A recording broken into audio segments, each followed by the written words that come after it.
Character. As important as elegance is, though, there is such a thing as honing a thing down too far. Consider the Leaning Tower of Pisa. Its significant tilt serves no purpose, it is an accidental flaw.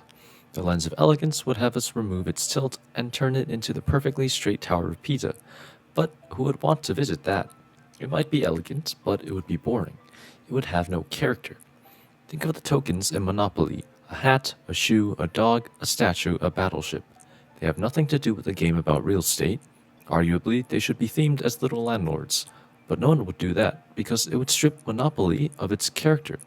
Why is Mario a plumber? It has almost nothing to do with what he does or the world he lives in, but this weird inconsistency gives him character. Lens number 44, the lens of character. Elegance and character are opposites. They are like miniature versions of simplicity and complexity. It must be kept in balance. To make sure your game has livable, defining quirks, ask yourself these questions.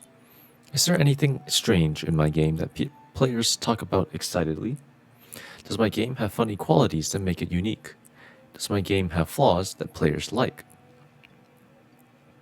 Balance type number 12, detail versus imagination. As we discussed in Chapter 9, the game's not the experience. Games are simply structures that engender mental models in the mind of the player. In doing so, the game provides some level of detail, but leave it to the player to fill in the rest.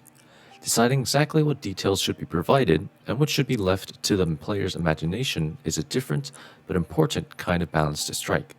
Here are some tips for how to do it well. Only detail what you can do well. Players have rich, detailed imaginations. If there's something you need to present that is of lower quality than your players will be able to imagine, don't do it. Let the imagination do the heavy lifting.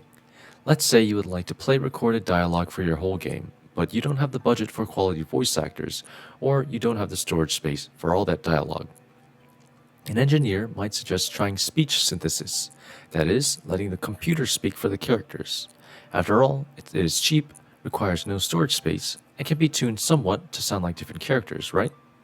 All that is true, but also it will make everyone sound like a robot, and unless you are making a game about robots, your players will not be able to take it seriously. An even cheaper alternative is to use subtitles. Some people might claim that this means that there is no voice at all, but that isn't true. The player's imagination will fill in a voice far better than the one you will be able to synthesize. The same idea goes for just about everything on the game: scenery, sound effects, characters, animations, and special effects. If you can't do it well, try to find a way to leave it to the player's imagination. Give details the imagination can use. Players have a lot to learn when they come to a new game. Any clear details you can give them that make the game easier to understand will be welcome. Consider the game of chess. It is mostly a somewhat abstract game, but some interesting details have been filled in. The game is set in a medieval era, and the pieces, which easily could have been numbered, or just made as abstract shapes, are given the roles of people in a medieval court. It isn't a lot of detail. The kings, for example, don't have names, and we know nothing about their kingdoms or their policies, but none of that matters. In fact, if this were to be a real simulation of an army between two kingdoms, the rules of movement and capture would make no sense at all. What matters about the kings in chess is that the tallest of the chess pieces has movements that are slightly evocative of a real king. He is important and must move slowly, and must be carefully guarded. Any other details can be left to the imaginations of the players to fill in as they see fit. Similarly, picturing the knights as horses helps remember that they can jump around the board in ways the others cannot. By giving details that help our imaginations better grasp their functionality, the game becomes much more accessible to us. Familiar worlds do not need much detail. If you are creating a simulation of something that the player is likely to know very well, such as a city street or a house interior, you have little need to simulate every detail. Since the player already knows what these places are like, they will quickly fill them in with imagination if you give them a few relevant details. If the point of your game, though, is to educate someone about a place they have never been before, imagination will be of little help, and you will find it necessary to fill in a great deal of detail. Use the binocular effect. When spectators bring binoculars to an opera or sporting event, they use them mostly at the beginning of the event to get a close-up view of the different players or performers. Once this close-up view has been put into memory, the glasses can be set aside. For now, the imagination goes to work, filling in the close-ups on the tiny distant figures. Video games replicate this effect all the time, often by showing a close-up of a character at the beginning of a game who is going to be an inch-high sprite for the rest of the experience. It is an easy way to use a little detail to get a lot of imagination. Give details that inspire imagination. Again, chess is a great example. To be able to control all the members of a royal army is a fantasy that the mind quickly takes to. And of course, it is a fantasy. It only has to be tied to reality by a thin thread. Giving players situations they can easily fantasize about lets their imagination take wing, and all kinds of imaginary details will quickly crystallize around one little detail that the designer provided. We will talk more about the balance between detail and imagination in Chapter 18, since deciding what to leave to the imagination is a key question when it comes to characters and games. Because the imagination of the player is where the game playing experience takes place, the lens of imagination is an important tool. Lens 45, the lens of imagination. All games have some element of imagination and some element of connection to reality. Use this lens to help find the balance between detail and imagination. Ask yourself these questions. What must the player understand to play my game? Can some element of imagination help them understand that better? What high-quality, realistic details can we provide in this game? What details would be low quality if we provided them? Can imagination fill the gap instead? Can I give details that the imagination will be able to reuse again and again? What details I provide inspire imagination, and what details I provide stifle them. Game balancing methodologies. We have discussed a great number of things that can be balanced within games. Let us now turn our attention to general methods of balancing that can be broadly applied to many types of balancing. You may find that you can use some of these together, but others are contradictory. This is because different designers prefer different methods. You must experiment to find the method that is right for you. Use the lens of the problem statement. Earlier, we discussed the importance of clearly stating your design problems before jumping to solutions. An out-of-balance game is a problem that will benefit greatly from a clear problem statement. Many designers end up making a mess of their games by jumping in without balancing solutions, or with balancing solutions, before they have thought clearly about what the problem really is. Doubling and halving. You never know what is enough unless you know what is more than enough. William Blake, Proverbs of Hell. The rule of doubling and halving suggests that when changing values to balance your game, you will waste time by changing them by small amounts. Instead, start by doubling or halving your values in the direction they need to go. For example, if a rocket does 100 points of damage and you think that perhaps that is too much, don't decrease it by 10 or 20, but rather set the damage value to 50 and see how that works. If that is too low, then try a number halfway between 50 and 100. By pushing the values farther than your intuition tells you, the limits of good balance start to become clear more quickly. This rule is often attributed to Brian Reynolds, chief designer and creative director at Big Huge Games. I contacted him to ask about it, and he had this to say.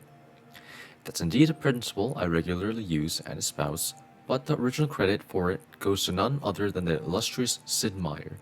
I often tell the story of how he took me aside as a young designer, when he caught me repeatedly changing something by 10%, I'm sure, back in the early 90s when we were working on colonization, and it's probably through the retelling of the story that it got associated with me. The point of the rule is to change something so that you can actually feel the difference right away. That gives you a much clearer idea of the workings of the variable you are changing, and saves you getting lost in the weeds wondering if you have even had an effect, or worse, seeing a change where none has really been accomplished, perhaps because of an unusual series of random numbers. Train your intuition by guessing exactly. The more game design you do, the better your intuition will become. You can train your intuition for better game balancing by getting in the practice of guessing exactly. For example, If a projectile in your game is moving at 10 feet per second and you get the feeling that it's too slow, concentrate on what the exact number might be. Maybe your intuition tells you that 13 is too low, but 14 is a little too high. 13.7? No, maybe 13.8. Yes, 13.8 just feels right. Once you have arrived at this intuitive guess, plug it in and see. You might find it is too low or too high, maybe even exactly right. Regardless, you will have just given your intuition some excellent data for when you guess next time. You can experience the same thing with your microwave oven. It's hard to know exactly what time to put in when reheating leftovers, and if you just make rough guesses rounded to 30 seconds, you'll never get much better at guessing. But if you guess exactly every time you put food in the microwave, 140, too hot, 120, too cold, 130? No, 132 seems right. In a couple months, you'll be able to make surprisingly accurate guesses because you will have trained your intuition. Document your model. You should write down what you think the relationships are between the things you are balancing. This will help clarify your thoughts and give you a framework to record the results of your game balancing experiments. Tune your model as you tune your game. As was mentioned in the asymmetrical game section near the start of this chapter, as you experiment with balancing your game, you will develop a better model about how things are related within the game. With each balancing experiment you try, you should not only note whether it improved your game, but whether the experiment matches your model for how game mechanics are related. Then you should alter your model if it doesn't match what you expected. Writing down your observations and your model helps a great deal. Plan to balance. You know you are going to have to balance your game. As you are designing it, you might have a pretty good idea of what aspects of it you will need to balance. Take advantage of that, and put in systems that make it easy to change the values you expect to have to balance. If you can change these values while the game is running, that is even better. The rule of the loop is in full force while you are game balancing. Let the players do it. Every once in a while you will run into a designer who has this bright idea. Let's let the players balance the game. That way, they can pick the values that are right for them. This sounds good in theory. Who wouldn't want a game that was custom tailored for a personalized level of challenge, but tends to fail in practice because players have a conflict of interest. Yes, they want the game to give them a challenge, but at the same time, they want to win the game as easily as they can. And when all the values are set that way, look at me, I have a million lives. It is a quick rush of fun that quickly gets boring since there's no challenge left. Worst of all, returning from an overpowered game to a reasonable game balance is a little like trying to kick heroin. The lack of power makes the ordinary game feel limiting and dull. The Monopoly example serves us well again. People who play with the player-created rule that you get a jackpot when you land on free parking complain that the game goes on too long. But if you convince them to play by the official rules that have no such jackpots, they often complain that it seems less exciting than the old way. There are times when letting the players balance the game is a good idea, usually through difficulty levels, but mostly balancing the game is better left to the designers. Balancing game economies. One of the more challenging structures to balance in any game is a game economy. The definition of a game economy is simple. We talked earlier about how to balance meaningful decisions, and that is just what any economy is defined by. Two meaningful decisions, namely, how will I earn money, and how will I spend the money I've earned. Now, money in this context can be anything that can be traded for something else. If your game lets players earn skill points and then spend them on different skills, those skill points are money. What's important is that players have the two choices described above. That is what makes an economy. What makes for a meaningful economy is the depth and meaning in those two choices. And these two choices are usually in a loop because usually players spend their money in ways that will help them earn more money, which will give them more opportunities to spend money, and etc. Balancing economies, particularly in large online multiplayer games, where players can buy or sell items to each other, can be very difficult, because you are really balancing many of the things we have already discussed at once. Fairness. Do any players get unfair advantage by buying certain things or earning a certain way? Challenge. Can players buy something that makes the game too easy for them? Is earning money to buy what they have or what they want too hard? Choices. Do players have enough ways to earn money, to spend money? Chance. Is earning money more skill-based or chance-based? Cooperation. Can players pool their funds in interesting ways? Can they collude in a way that exploits holes in the economy? Time. Does it take too long to earn money, or is it earned too quickly? Rewards. Is it rewarding to earn money, to spend money? Punishment. How do punishments affect a player's ability to earn and spend money? And finally, freedom. Can players buy what they want and earn the way they want? There are many different ways to balance economies in games, from controlling how much money is created by the game to controlling the different ways to earn and spend it. But the goals of balancing a game economy are the same as balancing any other game mechanics, to be sure the players can enjoy a fun, challenging game. Lens number 46, the lens of economy. Giving a game an economy can give it surprising depth and a life all its own. But like all living things, it can be difficult to control. Use this lens to keep your economy in balance. How can my players earn money? Should there be other ways? What can my players buy and why? Is money too easy to get or too hard? And how can I change this? Are choices about earning and spending meaningful ones? Is a universal currency a good idea in my game? Or should there be specialized currencies? Dynamic game balancing. Dreamy young game designers frequently speak of their desire to create a system that will adjust the player's skill level on the fly. That is, if the game is too easy or too difficult for a player, the game will detect this and change the difficulty until it is at the right level of challenge for the player. And this is a beautiful dream, but it is a dream that is rife with some surprising problems. It spoils the reality of the world.